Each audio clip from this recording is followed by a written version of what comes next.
just careless. I mean, they're a good team defensively. They're aggressive and they force a lot of turnovers. But we had a lot on like outlet passes and stuff in the backcourt where we just got careless. We're throwing outlet passes to guys not looking for the ball, and I just thought we were a lot more solid in the second half. I mean, it was just saying we need to be more solid. And, let's be sure, we're not really looking to outlet the ball unless it's our center who rebounds. Everybody else should just be pushing, and we should be up the floor. And there's a difference between an advanced pass up the floor and an outlet pass. So I just thought we were better in the second half.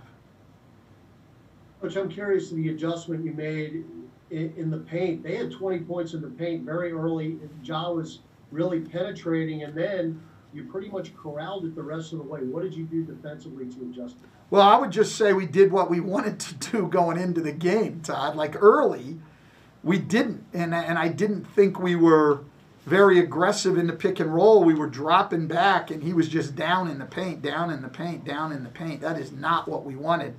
And, our bigs did a good job. Steven, Billy, Jax, they did a good job of getting up and not giving him angles to get downhill as much because, if he gets in the paint, he's unbelievable. I mean, he had a great game tonight.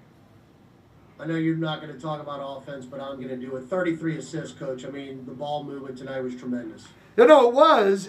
But like I said, our offense has been good. I mean, for a month, we've been the best offense in the league, and overall on the year, we're in the top 7. So, I'm just saying it's not that I'm not happy with our offense or I don't want to talk about it. It's just that hasn't been our problem. And a lot of coaching, a lot of what your job is to fix problems and certainly to recognize good play. And we've put that up there with our guys. It's not like we're not recognizing what they're doing offensively, but we need to get better defensively, and that's where our focus is, and that's where what we spend most of our time talking about. Hey Stan, Christian Clark here. When Zion is starting his attack from the perimeter and working his way in, how would you just describe the level of attention that the defense pays to him when he gets inside like that? Yeah, I mean, he's just tough. There's only so much you can do, I mean. And as I've said, we want to use him more and more as a primary ball handler. And I have more confidence in that because as well as he finishes and scores the ball inside, he's also a very willing passer. I mean, if you really go back and look at, this last month, 12, 13 games, 12 games, I guess, since we came back off that first West Coast trip, and the offense has been at the top of the league.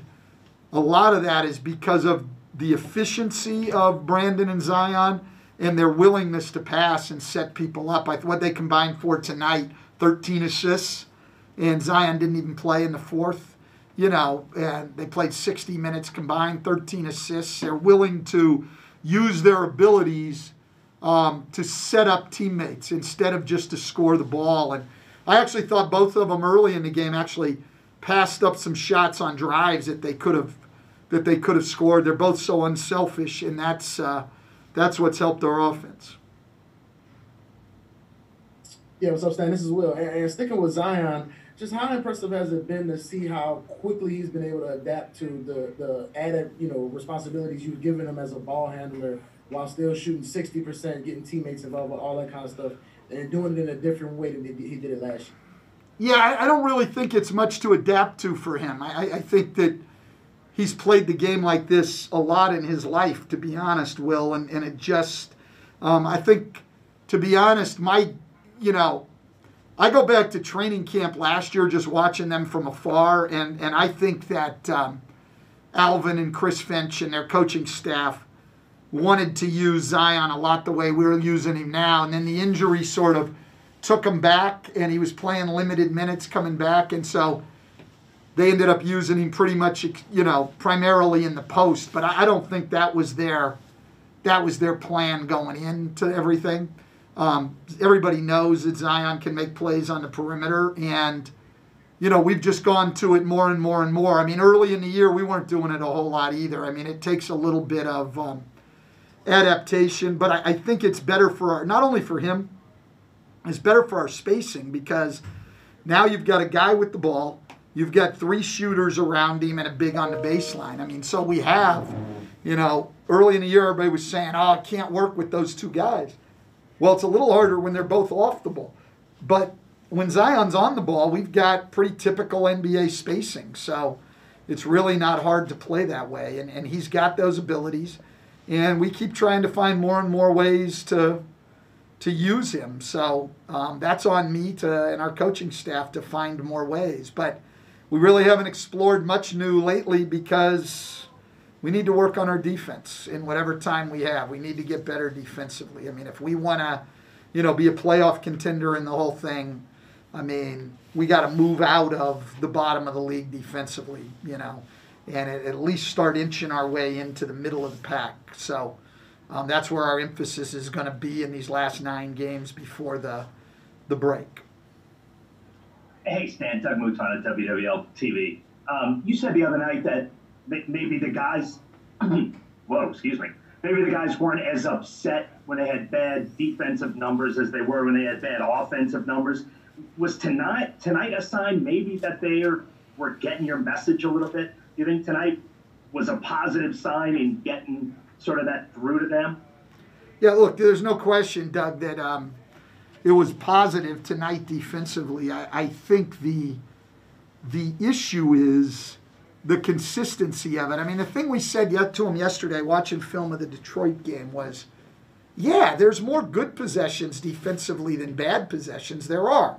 But that's not the point. The point is, how many possessions can you give away where you don't run back on defense, where you don't close out, where you fall asleep? I'm not talking about somebody beats you off the dribble. I'm talking about you fall asleep. How many of those can you give away? And the point we made to him is, a lot of guys will say, oh, come on, coach, that's only 1.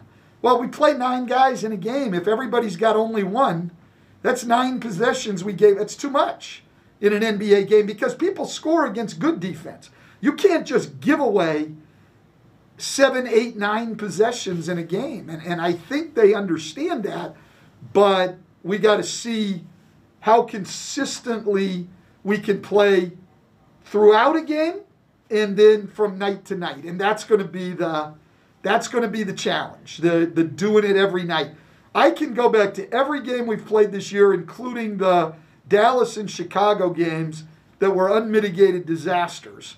And I can go back to those games and pull out plenty of really positive defensive possessions where we were playing hard and, doing what we're supposed to do. And I think people make that mistake, is saying, well, look, I see him put out, oh, look at that. That was great effort. Look at that. That was great. Yeah, that's not the issue. The issue is it's got to be consistent from possession to possession, and people will still score. You can't give away possessions because of lack of effort and lack of focus and lack of toughness. Those 3 things you can't give away, and we've had too many of those. And tonight was better, but let's see what it is tomorrow night. Let's see what it is on Friday. Let's see what it is on Sunday. That's the challenge. Hey, Stan, it's Scott Kushner with NOLA.com. You've mentioned before the offense kind of fueling the defense falling apart because the offense wasn't clicking. This might be just like a stupid sports writer type of question. Did you feel like either side kind of fueled the other one tonight? When you win a game by 30 points, do you think them making shots made them play better defense, or did it kind of go the other way around? Well, it's not even as much fueling them, I think, Scott. I think our defense fueled our offense because we got chances to run, and we had 30-plus fast break points, which is amazing. So certainly our defense fueled our offense. I think the other way, what happens is that you've got a chance to get your defense set when the ball's going in the basket. So I think that one's even more tangible. You get better opportunities when to set your defense when the ball goes in, and then the other way, when you get stops, you get better offensive opportunities. So yeah, it does work both ways. The thing you worry about when you're scoring easily, and I think it's happened to us a little bit in this last month as our offense has gotten a lot better, is you start relying on your offense. You're into trading baskets. You think you're just going to outscore people, and you don't dig in defensively. And I think we've been guilty of that. And tonight we weren't. After the first quarter especially, I thought our guys dug in defensively and did what they were supposed to do. But we have to understand it's got to be every night. I'm not telling you to take the joy out of tonight at all, but it's got to be every night. It can't be every once in a while. Hey, Coach. This is Ollie with the Bird Rights. Do you have an update regarding Stevens' back, his condition that caused him to miss the rest of the game? And if he was to miss some time, how much confidence do you have in Billy Hernangomez in filling his shoes? In particular, I'm thinking about the two plays that we saw between Zion and Billy where they had some good passing between them that led to two easy, good buckets.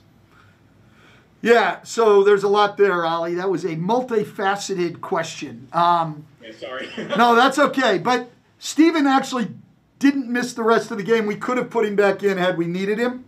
Tom came and said, Tom Maystat came and told me, hey, if we can hold him out, great. But if they cut this thing to like 10 and you need him, he can go. So how he'll feel tomorrow, I don't know. As far as confidence, people don't always think you're, telling the truth.